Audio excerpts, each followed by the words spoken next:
Hey guys, welcome to my YouTube channel. Guys, आज के इस वीडियो में हम बात करेंगे कि इंग्लिश में सेंट्रल आइडिया लिखने का ट्रिक, वो भी आपको बिना पढ़े बिना याद कि केवल ट्रिक से लिखना है। ठीक है, इंग्लिश आपको पढ़ने भी नहीं आता या लिखने भी नहीं आता, फिर भी आप लिख लेंगे सेंट्रल आइडिया। और ये भी नहीं, 100% गारंटी है कि टीचर खुश होकर आपको पूरा नंबर देगा। ठीक है, तो आपका जो पेपर है बोर्ड एग्जाम का, उसमें अब 3 मार्क्स का सेंट्रल आइडिया लिखने के लिए आ रहा है। ये जो वीडियो है वो 10th 12th दोनों के लिए है। ये अगर ट्रिक आप जान जाते हो तो कोई भी सेंट्रल आइडिया 1000+ सेंट्रल आइडिया आप लिख सकते हो। ठीक है, कोई भी सेंट्रल आइडिया आ जाए, ये वाला ट्रिक आपको लगा देना है। अगर ये ट्रिक लगा दे तो आपको टीचर खुश होकर पूरे के पूरे नंबर भी देगा। ठीक है, तो आपका जो बोर्ड एग्जाम का पेपर है, ठीक है, इसमें जो सेंट्रल आइडिया आ रहा है वो 3 मार्क्स का आ रहा है। यहाँ पे आप देख सकते हो सेंट्रल आइडिया कितने मार्क्स के अब आ रहे हैं। तो यहाँ पे देख सकते हो कि 8वां क्वेश्चन के अंतर्गत आ रहा है, give the central idea any one of the following in about 40 to 50 words. ठीक है, dust of snow, A tiger in the zoo, animals.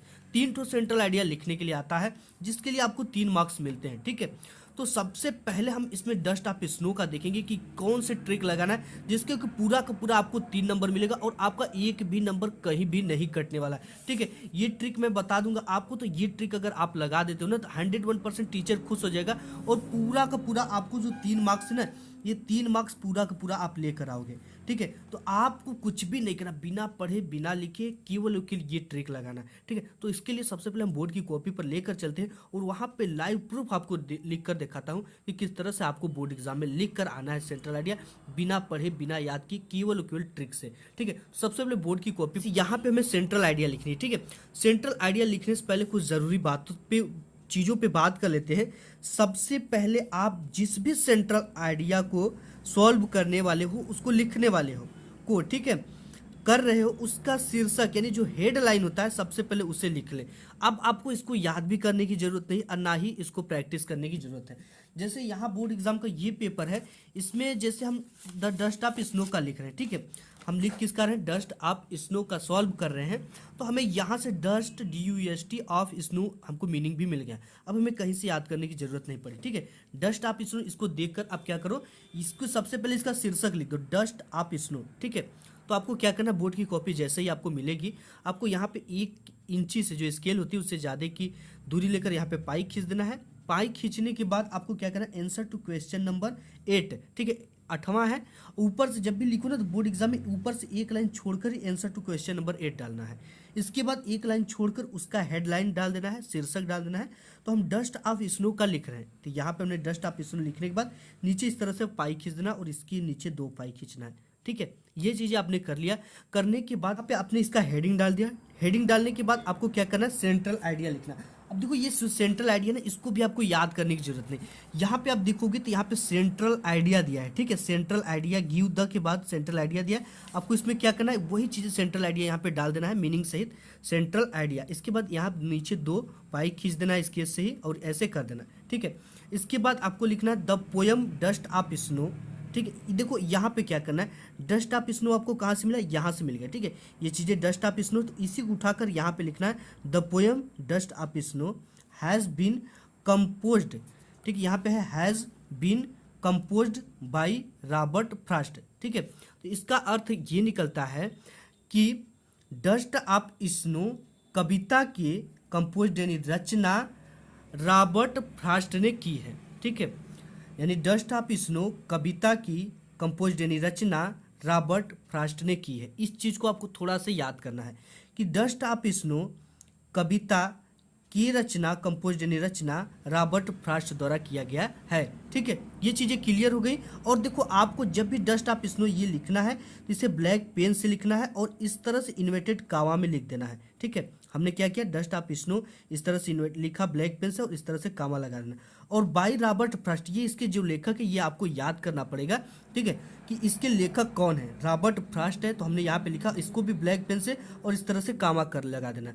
देखो आपको जो एग्जामिनर होते हैं ना वो काफ़ी फास्ट होते हैं और आपके शुरू के 1 से 2 लाइन ही एग्जामिनर देखता है। ठीक है, क्योंकि उसे पर काफ़ी पैसा मिलता है और एग्जामिनर जो होता है काफ़ी फास्ट होता है। तो यहाँ से आपको 1-2 लाइन यहाँ पे हो गया। इसके बाद आपको क्या लिखना, in this poem the poet has described. ठीक है, यानी कि इस कविता में कवि ने वर्णन किया है। इन दिस पोएम मतलब इस कविता में, द पोएट यानी कवि ने, डिस्क्राइब्ड यानी यहाँ पे है डिस्क्राइब्ड, ठीक है, यानी कि इन दिस पोएम इस कविता में, द पोएट हैज़, इसके बाद है डिस्क्राइब्ड यानी इन दिस पोएम इस कविता में, द पोएट हैज कवि ने, ठीक है, डिस्क्राइब्ड यानी वर्णन किया है, अबाउट यानी बारे में, ह्यूमन लाइफ और natural beauty, human life and natural beauty. अब देखो एक चीज़ और मैं आपको बता देता हूँ, अब इसमें आप लाखों सेंट्रल आइडिया कैसे लिखोगे, ठीक है। आपको सबसे पहले ये चीज़ें डालने के बाद जो भी पोएम है उसका डाल दोगे। जैसे यहाँ पे अगर सपोज आपको लिखना पड़े ए टाइगर इन द जू या एनिमल का, तो सबसे पहले आपको एनिमल लिखना और यहाँ पे भी एनिमल लिखना है और उसके लेखक का नाम लिखना है, ठीक है। इसके बाद देखो सभी कविता में ये चीज़ें लिखना, in this poem the poet has, ठीक है, in this poem the poet has described about, इसके बाद यहाँ पे आपको क्या लगाना है, दैट लगाना है, क्या लगा देना है, दैट। तो देखो इसका मतलब क्या हो जाएगा कि इस कविता में इन दिस पोएम मतलब इस कविता में द पोएट यानी कवि, डिस्क्राइब्ड अबाउट यानी वर्णन किया है कि, ठीक है, किया है कि, दैट मतलब की होता है, तो यहाँ पे लगाने के बाद अब इसके बाद आपको क्या लगाना है, ये जो आपकी इंग्लिश की पेपर है ना, ये जो 2023 वाली इंग्लिश की पेपर, इसमें कई सारे पैसेज आपको देखने को मिल जाए, 2 से 3 पैसेज आ रहे हैं, ठीक है। आपको कोई भी पैसेज लेना है और पैसेज लेने की ट्रिक क्या है और पैसेज आपको लेना कहाँ से, ठीक है, इस चीज़ों को आपको ध्यान से समझना है। तो देखो यहाँ पे आपको इसमें देखना है, ठीक है, कहाँ पे आपका फुल स्टॉप लगा है। जैसे यहाँ पे क्या लगा है, फुल स्टॉप लगा है, इसके बाद यहाँ पे कैपिटल लेटर है, ठीक है, इसी से his loves for me led him to things, यहाँ से उठाना है और आपको कहाँ तक लिखना है, ये इस फुल स्टॉप तक लिख देना है, ठीक है। यानी कि जब भी उठाना है तो फुल स्टॉप के बाद ही से ही उठाना है और फुल स्टॉप तक लिखना है, ठीक है। जब भी उठाना है आपको फुल स्टॉप के बाद से लिखना है और फुल स्टॉप तक यहाँ से लिखना है। आपको ये अंदाजा होना चाहिए कि 40 वर्ड आपको लिखना है, 40 से 50 वर्ड, ठीक है। तो यहाँ से अगर आप यहाँ तक लिखते हो, ठीक है, यहाँ तक लिखते हो तो ये 40 से 50 वर्ड हो ही जाते हैं।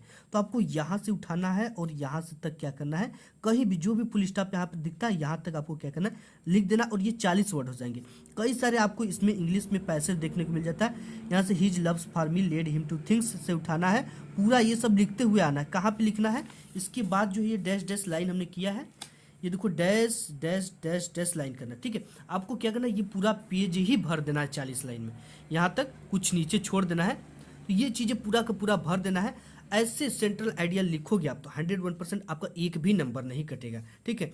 अबाउट के बाद दैट लगा कर लिख दो। इसमें देखो ये जो डस्ट आप इसमें ना, इसमें ह्यूमन लाइफ और नेचुरल ब्यूटी के बारे में बताया गया, तो आप यहाँ पे लिख सकते हो ह्यूमन लाइफ नेचुरल ब्यूटी। इसके बाद आपको क्या करना है, ये पैसेज उठानी है और यहाँ फुल स्टॉप के बाद से उठाकर आपको यहाँ तक या यहाँ तक फुल स्टॉप तक लिखना है, ठीक है। इसका यही ट्रिक होता है। तो आप इस तरह से अगर लिखोगे ना, तो मैं आपको पूरे दावे के साथ कह सकता हूं कि आपका 101% एक भी नंबर नहीं कटेगा और पूरा का पूरा नंबर मिलेगा। ऐसे आप चाहे जो भी सेंट्रल आइडिया लिख सकते हो, ठीक है। आप चाहे जिस भी सेंट्रल आइडिया को लिखना चाहो इस तरह से आप लिख सकते हो। तो गाइस आज की इस वीडियो में बस इतना ही, मिलूंगा एक नेक्स्ट वीडियो में, तब तक के लिए धन्यवाद।